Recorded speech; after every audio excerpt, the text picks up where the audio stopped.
You might know if you have heroin or cocaine, but how are you going to know if the carbon molecule is on a certain part of the, or the carbon atom is on a certain part of the molecule? I mean, that's sort of a whole different level. Tiny changes in a synthetic drug may be enough to fool police. Coming up, how they're using chemistry to tell the difference between banned substances. There wasn't even a grain of sand in my brain that people wouldn't want to help starving, drowning families. They are not us, and therefore they pose a threat. An emotional debate over welcoming refugees from the other side of the world. The one thing driving the opposition, riddled with political rhetoric. Beyond the language and beyond the culture, beyond now, like, she felt or she feels that she belongs to this place and this community. Adding a personal touch to a voter registration drive in San Diego, the project that is sharing stories about why people vote. KPBS Evening Edition starts right now.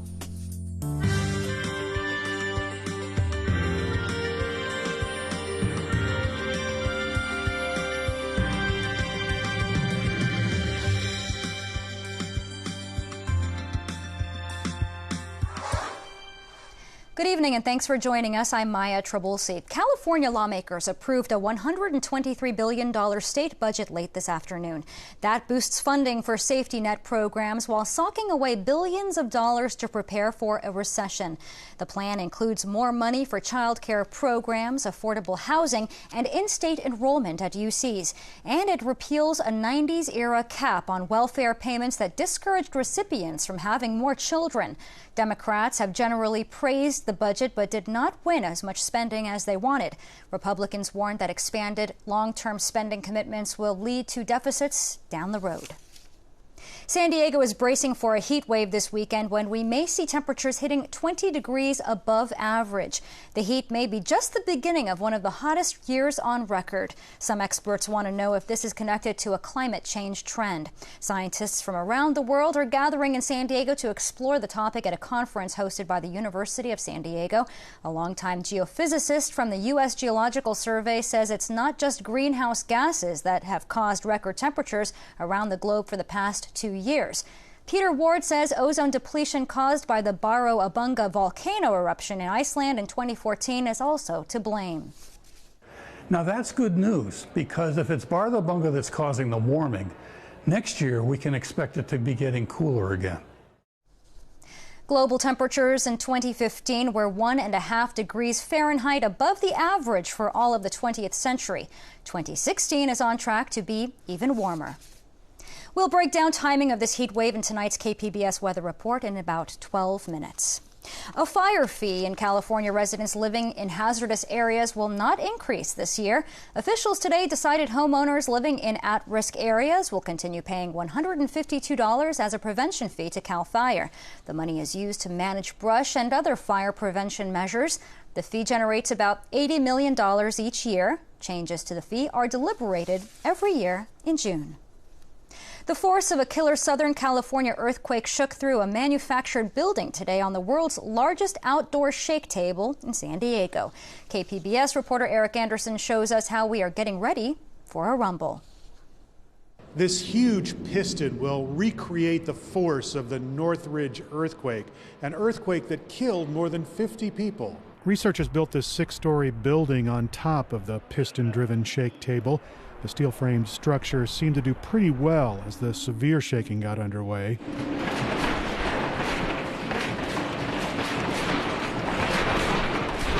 Tara Hutchinson is the project's lead researcher. She says she'll have a better idea how the building performed when she has a chance to examine the test's research data. That could lead to better building rules. If we understand what the load distributions, what the inertial load distribution, seismic inertial load distributions are in the building, a design engineer has a better handle on future design practice, of course. One of the things researchers are doing is measuring the damage to the building, and in this case they're using drones to help figure that out.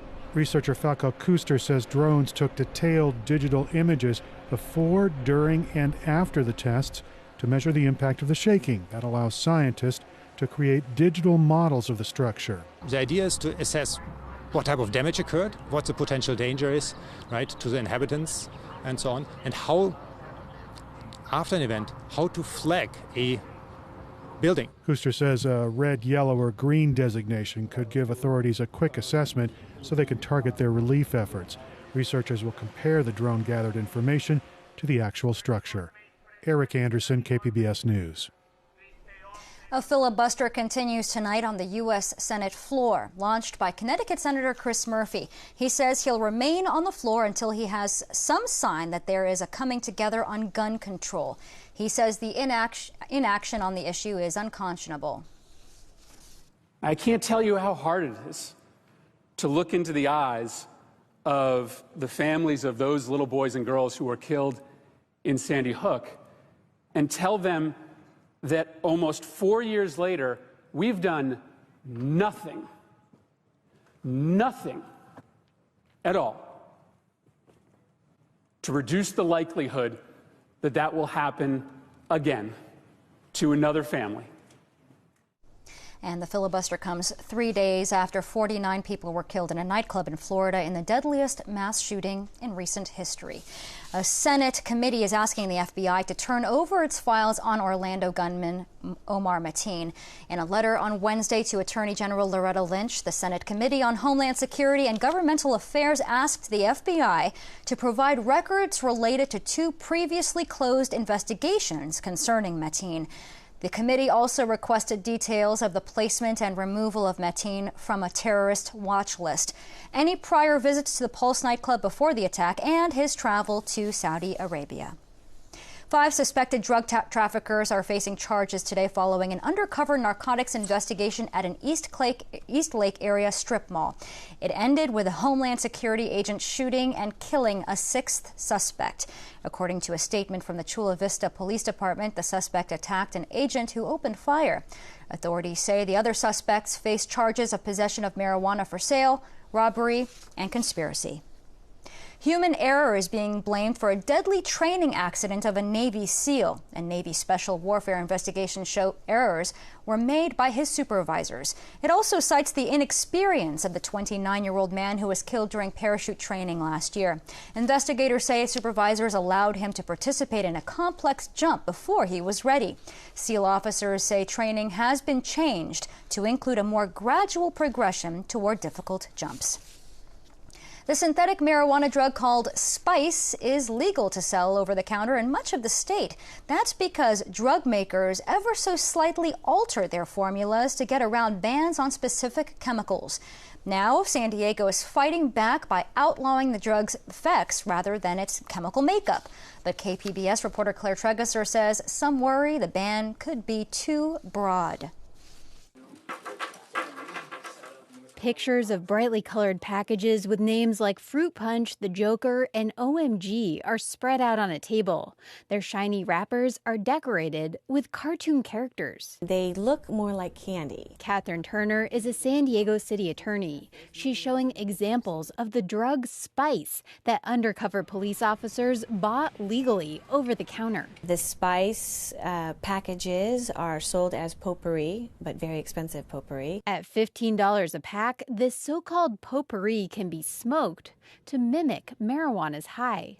In 2011, California banned the compounds used to make Spice. So the chemists, and I've described them as evil chemists, just slightly changed the molecular architecture of these compounds. These changes mean the drug still gets you high, but now is legal again. And because the chemicals keep changing, there's no way to completely predict how the body will respond to them. Sometimes that means seizures, comas, and hallucinations. More than 500 people in San Diego were hospitalized for bad Spice reactions in the past 6 months, up from around 100 in the 6 months before. Now the city is following other states such as Rhode Island and Florida by banning not just specific chemicals used to make Spice, but any compound that produces a similar reaction in the brain. We have multiple labs, and so this is kind of a large lab. Jerry Yang is a chemist at UC San Diego. He pulls from a shelf in his lab a glass tray of 96 tiny test tubes. He explains how they're used to test if a new spice is similar to the old version. And at the end, I just measure how much color is actually being generated.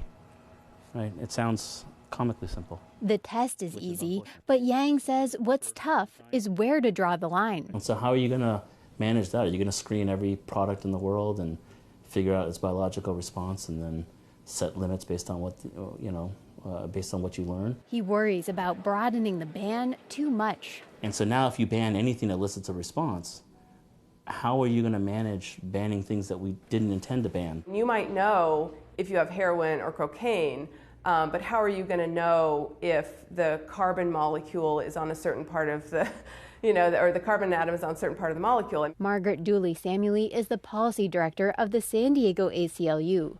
She doesn't think blocking retail sales will stop spice use because people can still buy it online. I think it feels good to ban something. It seems like you're doing something. But she's more concerned with the city's decision to make possession of spice illegal. If your goal is to prevent harm, to keep people safe, then the problem with making possession a crime is that people actually don't call for help when they need it or when someone else needs it. But the city's Catherine Turner insists that allowing spice to be sold legally isn't the solution. And she argues this new law will take the focus off specific chemicals that are banned. And just talk about what is it doing to the human body, and then protecting people here in the city of San Diego from being that guinea pig, that human guinea pig. Because with spice, users never know exactly what they're smoking. Claire Tregesser, KPBS News. And video journalist Nick McVicker helped produce that story. A new study finds 1 in 5 people who are prescribed narcotic painkillers share them with someone else. KPBS health reporter Kenny Goldberg says sharing drugs can have unintended consequences. The study is published in the Journal of the American Medical Association. It finds most people who shared prescription narcotics did so to help the other person manage their pain. Nathan Painter is an associate professor of pharmacy at UC San Diego. He says sharing drugs like OxyContin is risky. As benevolent as it seems, helping somebody out by giving them a couple of pills, I think it's been demonstrated that is only contributing to the problem. Federal health officials say in 2014, more than 14,000 Americans died from an overdose of prescription narcotics. Kenny Goldberg, KPBS News. A San Diego scientist compared 5 FDA-approved obesity drugs and says none of them are highly effective, but some do lead to more weight loss than others. KPBS science reporter David Wagner has details. A new study published this week finds a drug known as Qsymia is the most effective prescription weight loss drug on the U.S. market. Patients who took this drug during a year-long clinical trial lost nearly 20 pounds on average.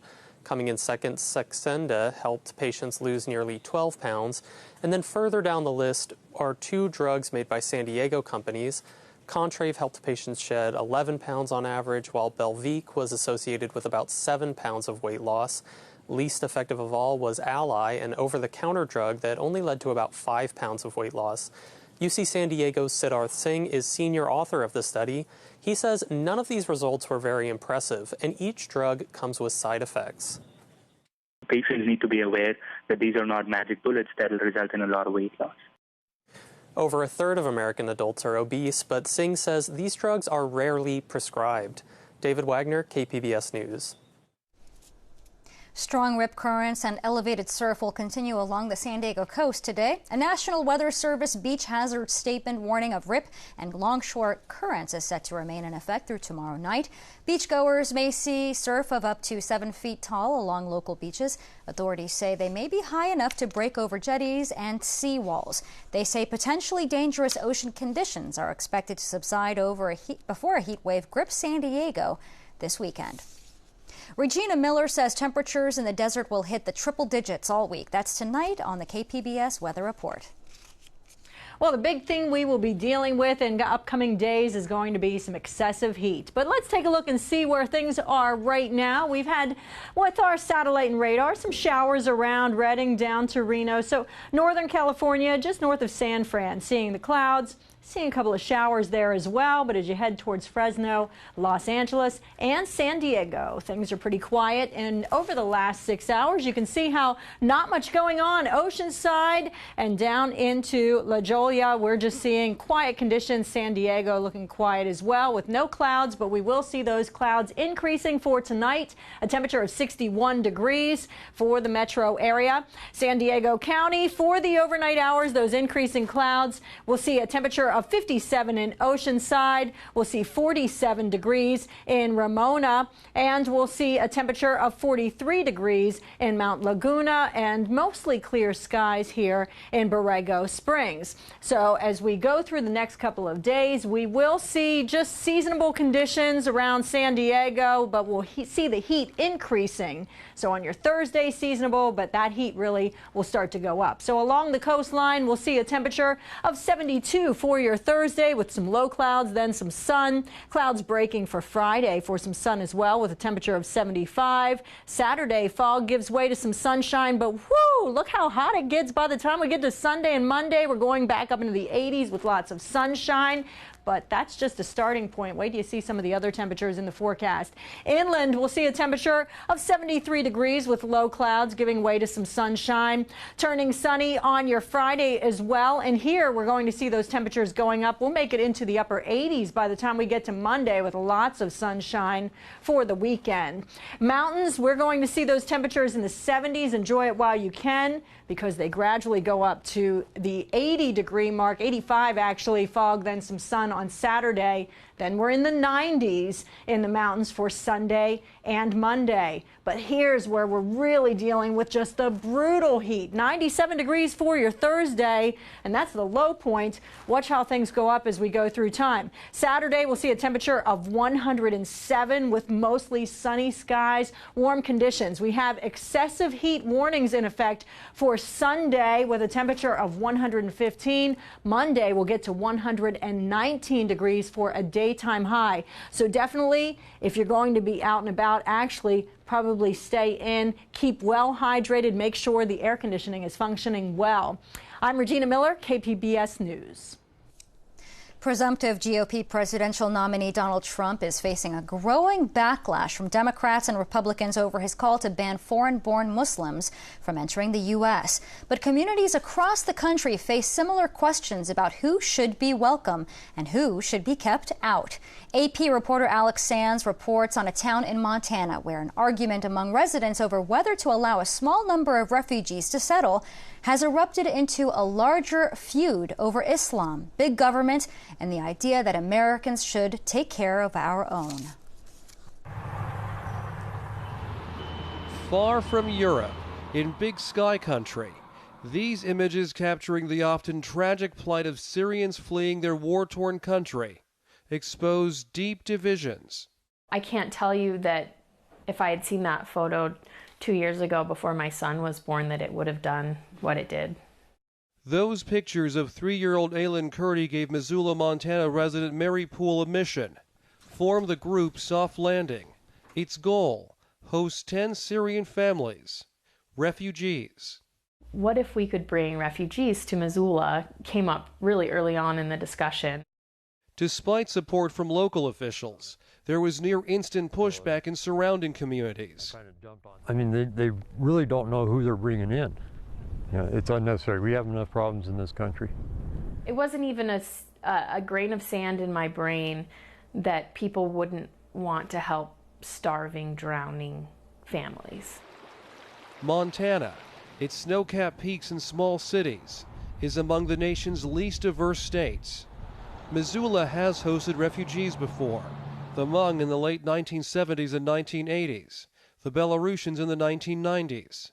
But the possibility of Muslims here, it's led to protests, emails filled with anger and fear, and heated meetings. Let me tell you, Allah and the God of the Bible is not one of the same. In Hamilton, south of Missoula, County commissioners formally rejected Mary Poole's idea. I think it's a concern about Islamic terrorists that sneak into the refugee camps so that they can perform their jihad in America. And to make a statement, you pick any of these rural communities and you can make a hell of a statement there. If there's one thing people here say is driving this opposition, it's fear. Donald J. Trump is calling for a total and complete shutdown of Muslims entering the United States. Rooted in part in political rhetoric. Since the 1930s, Americans have generally been reluctant to take in large numbers of refugees. This is no different.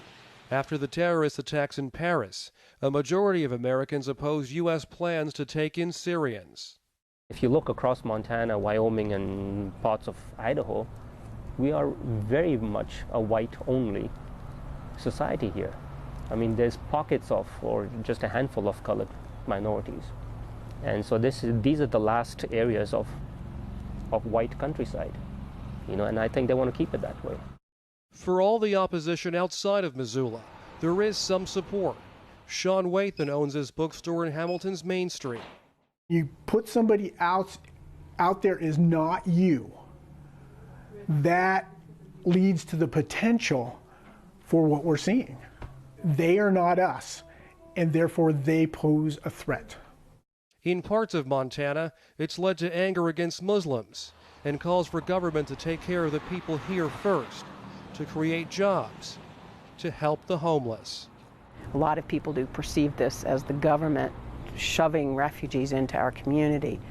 The reality is members of our community have asked for that to happen. If people see the face of folks and come to know them as fellow human beings and figure out that we have things in common, that will do a lot to sort of get beyond that.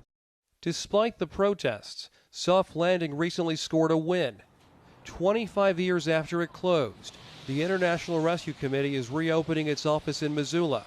It plans to bring 100 refugees here its first year. There's plenty of those folks that will never want resettlement here. It will never be their first choice. But it is happening. Critics intend to fight on, if they have to, in the courts. Alex Sands, The Associated Press, Missoula, Montana. San Diego's East County community colleges are broadening access to bachelor degree programs. This fall, Grossmont and Cuyamaca colleges will begin offering 4-year degrees in child development, organizational management, and computer information technology. The programs were made possible through a partnership with Point Loma Nazarene University. The partnership launched a Bachelor of Science in Nursing last year. Officials say courses are designed to fit the needs of working adults. There are a number of students that if we weren't offering degrees, most of them would never get their bachelor's degree because they have families or they have jobs or they have lives that don't allow them to go outside of the city, outside of the county. So being able to offer this to them in their own backyard really does help the students, helps the community, and helps the city of San Diego as a whole. Tuition will range from $17,000 to $24,000 for these programs. This month's election is over, but for community nonprofits in San Diego City Council District 9, the effort to get out the vote has just begun. The district is home to precincts with some of the lowest voter turnout in the city. Megan Burks explains how KPBS News, along with the Aja Project and Copley Price Family YMCA, are using a public mural to raise awareness about this issue. The banner went up this week on the facade of the Copley Price Family YMCA on El Cajon Boulevard. The photos on it show City Heights and Kensington residents holding signs saying why they vote. Because I love City Heights and want to make it better, says one. Because it affects the whole world, says another. Photographer Rafael Rios volunteered his time for the project. He describes a Vietnamese immigrant whose sign reads, "I vote because I'm an American citizen." Like beyond the language and beyond the culture, beyond now, like she feel that she belongs to this place and this community. That's why she wants to vote. Beneath the portraits, we'll track voter registration in the district through November. A reminder to pedestrians passing by and motorists idling at a nearby stoplight to register to vote. Less than half of those eligible to vote in the district are currently registered. They can have the message that the people wrote in their papers and bring it home and they have at least a discussion in their mind about their vote and how important it is for their community.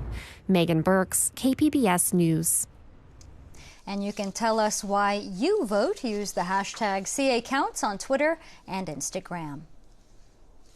I'm Judy Woodruff on the next News Hour. How to improve diversity at one of the nation's most elite public high schools. That's Wednesday on the PBS News Hour.